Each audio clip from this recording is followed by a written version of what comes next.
अनेक लोकांचा प्रॉब्लेम काय होतो बरं का, की सकाळी उठून जिमला जायचं, तो कडक व्यायाम करायचा किंवा तासनतास पळायचं, आणि या विचारानेच काही लोकांना कंटाळा येतो. मग वजन कमी करायचं किंवा शुगर कंट्रोल करायची म्हणून स्वतःला जबरदस्तीने जिममध्ये ओढून न्यायचं किंवा 2 दिवसामध्ये थकून तो व्यायाम सोडून द्यायचा, असंच बऱ्याच जणांचं असतं. पण जेव्हा आपल्याला असं वाटतं की वजन कमी करण्यासाठी फक्त कडक वर्कआउट एवढाच एक पर्याय आहे, त्याच्यामुळे आपल्याला जर व्यायामाचा मानसिक ताण येत असेल, तर तुम्हाला मी एक साधी गोष्ट सांगतो. समजा घरामध्ये खूप मोठा कचरा झाला, तर दरवेळेस खूप मोठ्या व्हॅक्यूम क्लिनरची गरज पडेल का हो? नाही. अगदी आपण रोज जर छोटासा झाडू जरी मारला ना, तरी आपलं घर लख्ख राहणार आहे. म्हणजे आपल्या शरीराचं सुद्धा अगदी तसंच आहे.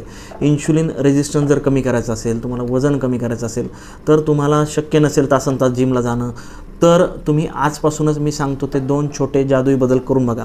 सगळ्यात पहिला बदल म्हणजे तुम्ही प्रत्येक जेवणानंतर लगेच अंथरुणावर किंवा सोफ्यावर न पडता घरातल्या घरात एक किंवा गच्चीवर तुमच्या 10 ते 15 मिनटं अगदी संथ चाला, नॉर्मल वॉक करा. अगदी 15 मिनटाचं चालणंसुद्धा तुमच्या रक्तातली वाढणारी साखर तुमच्या स्नायूंच्या मदतीने लगेच कमी करेल.